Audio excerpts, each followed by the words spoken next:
عزیزان محترم د اعتکاف د مسائلو د پاره څه خبرې دا معلومول او په دې ځان پویول دا شرط دی. یو خبره دا واورئ چې اعتکاف چې دی دا سنت مؤکد علی الکفایه دی. میں اعتکاف دی لازم، لیکن که په یو محله په یو علاقه به نه وي، محله به وي، علاقې خو غټي چې د یو محلې کم جماعت دی، نو که په هغې کې یو کس دوه کېناسته نو د ټول محلې به پرې غاړه خلاصه شي. لکه دا اعتکاف یعنی د محلې په سطح ضروري دی چې کینی به پکې خامخا داسې به نه وي چې په یو جماعت کې 15 وخته مونځ دی او د ټولې محلې نه یو سړی هم په اعتکاف کې نه ناستو نو غاړه به پرې ګوره د ټولو بندیږي. دا هغه اعتکاف زه وایم چې کم اعتکاف د رسول الله صلی الله علیه وسلم د مبارکو طریقو نه موږ ته میلاو شوی دی. دغه سنت اعتکاف به چې رسول الله صلی الله علیه وسلم کولو 10 ورځې دی، یعنی د شلمې په روژه باندې د غروب آفتاب نه به مخکې ته ځان جومات ته ورسئ. دا ضروري دی. د شلمې روژې د غروب آفتاب نه مخکې به سړی ځان جومات ته ورسئ او بیا به دی د اختر د شپې د اعلانه پورې هلته ناست. که دا اعلان سهار وشو نو سهاره پورې به انتظار کوي، او که نه دا په ماسوتن کې وشو نو چې تر څو پورې اعلان نه شوی دی به په دې جومات کې ناست دي د اختر د اعلانه پورې. عزیزان محترم، بل یو اعتکاف دی چې هغه واجب اعتکاف دی، یو اعتکاف دی چې هغه نفلی اعتکاف دی. واجب اعتکاف څه دی؟ واجب اعتکاف هغه دی چې مطلب واجب مطلب چې په ما باندې لازم شو، دا ضروری شو، په یو کس باندې واجب شو. یو خدا سنت دی چې دا کم مونږ ویو چې دا سنت علی الکفایه دی. دا هغه مسنون اعتکاف دی چې د محلې په سطح باندې لازم دی چې څوک بکینی.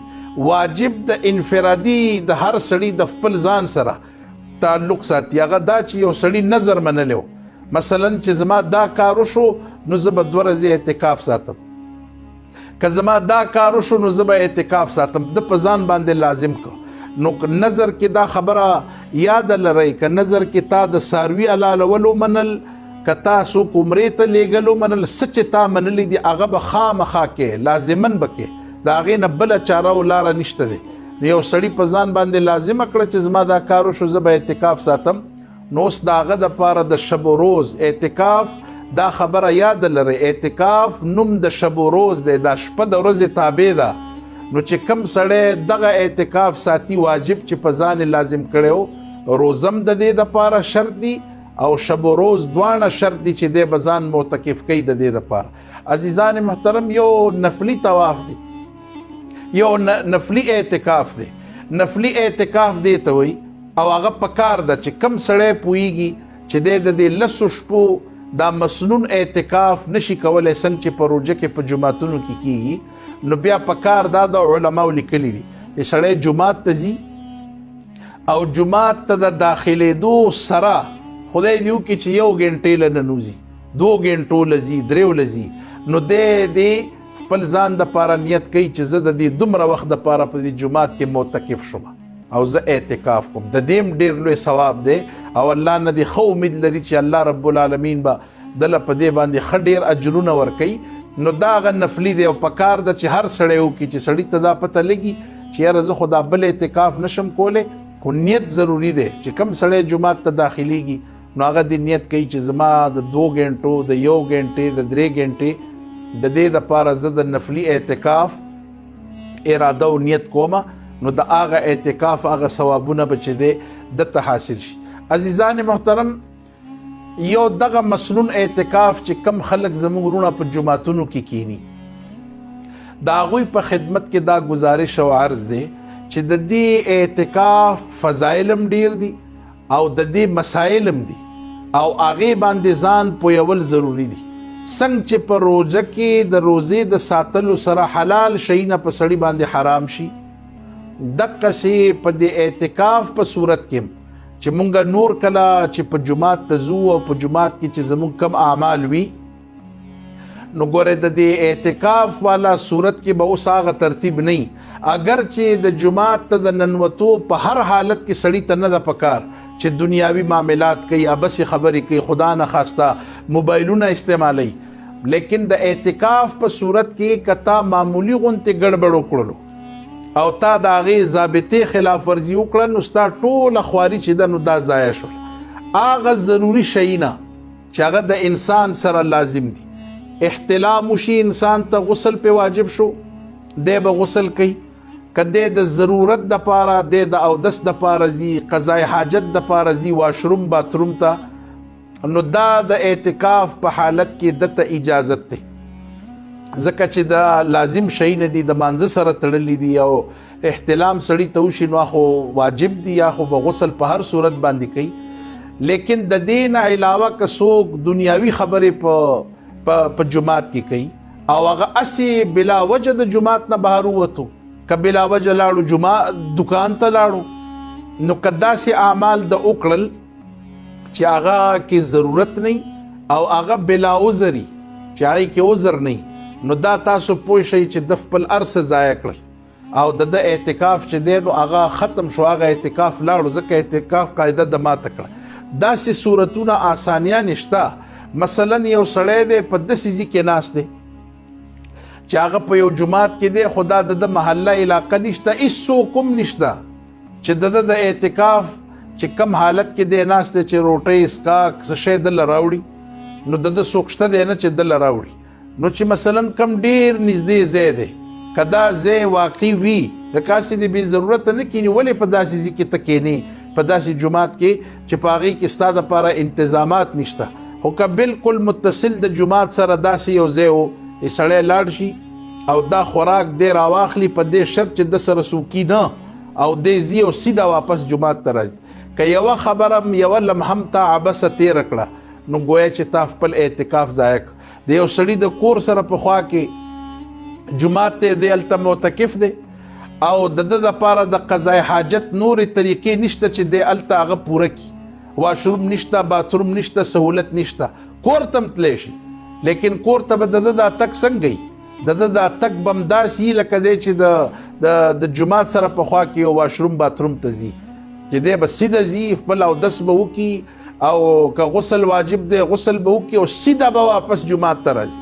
دی به په دې دوران کې که د یوه خبره معمولي وکړله چې زما د اختر جوړه داسې کوي او زما داسې وکړي، نو د خپل هغه اعتکاف چې دی هغه مسنون اعتکاف، نو دا د خپل خراب کړو، داسې کار به نه کوي. ګورئ اسانیانې خو هم شریعت درکړي دي.